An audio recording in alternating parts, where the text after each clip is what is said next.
Shukadev Goswami says the way they would crawl, they looked like two little snakes crawling around. And they especially went to those places where the cows and the bulls and the oxen would leave their urine and dung. They were especially fond of cow dung and cow urine. And they'd crawl right through it. Their parents and the other elder gopis, they would see Krishna Balaram just dragging their little baby bodies through the cow dung and cow urine, and they would smile.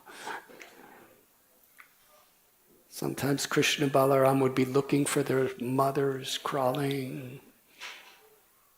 They'd hear the tinkling of ankle bells. They'd crawl, crawl, crawl, thinking, this is my mother. But it wasn't their mother, it was another gopi. They'd see little Krishna and Balaram with the tinkling of their ankle bells, and they'd say, oh, Krishna Balaram, and Krishna Balaram would notice, this is not Rohini, this is not Yashoda, and they'd get all very afraid and crawl away looking for their mother. Rohini would lift up Balaram, Yashoda Mai would lift up Krishna and put them in their laps. They were covered with cow dung and cow urine. As they were about to put their milk in Krishna and Balaram's mouth, sometimes they would notice in their mouth little teeth started growing. And Rohini and Yashoda would count the teeth and compare. I guess that's what mothers do. Out of love. Sometimes when they're crawling around, Krishna and Balaram would see a little calf grab their tail. The little calf, feeling their tail pulled, would become afraid and jump up and start running. They were dragging Krishna again through dung and urine, through the dust of Vrindavan. And because the calf was so scared, running here and there, and Krishna Balaram, they were scared to let go. Seeing this, Rohini Devi, Yashoda would smile. Their children appeared so helpless, just holding on. Rohini would pick up Balaram, Yashoda Mai would pick up Krishna and embrace them and make them feel protected and happy in their mother's love.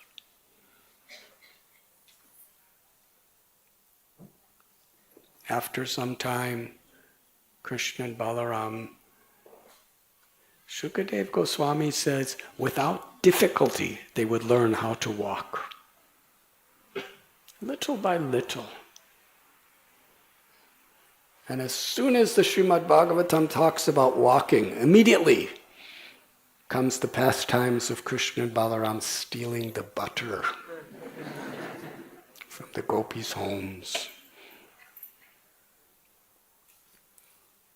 And then we find this wonderful story where Krishna eats dirt at Brahmandagat. And Yashoda Maya is asking Krishna, why have you eaten dirt? This is not good. How could you eat dirt? I'm giving you so many sweets. I'm giving you my milk while you were eating dirt. How will you remain healthy if you're eating dirt? Krishna says, I didn't eat dirt. And Yashoda Mai said, but you did eat dirt because Balaram is telling me that you ate dirt. And Balaram's your best friend. He steals butter with you. He does everything with you. He would never lie against you. Balaram is saying that you ate dirt. And the reality is Balaram was claiming Krishna ate dirt. Why? Because Krishna actually did eat dirt.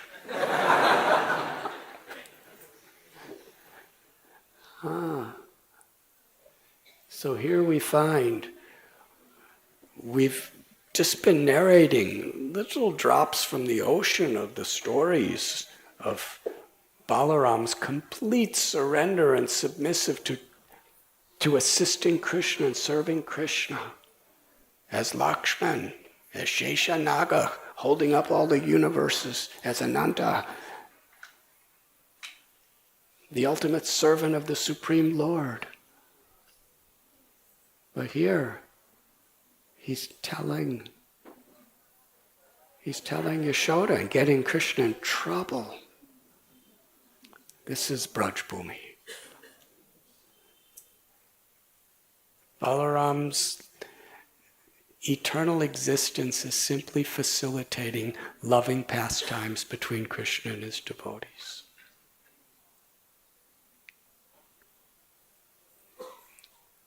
So Krishna had to open his mouth.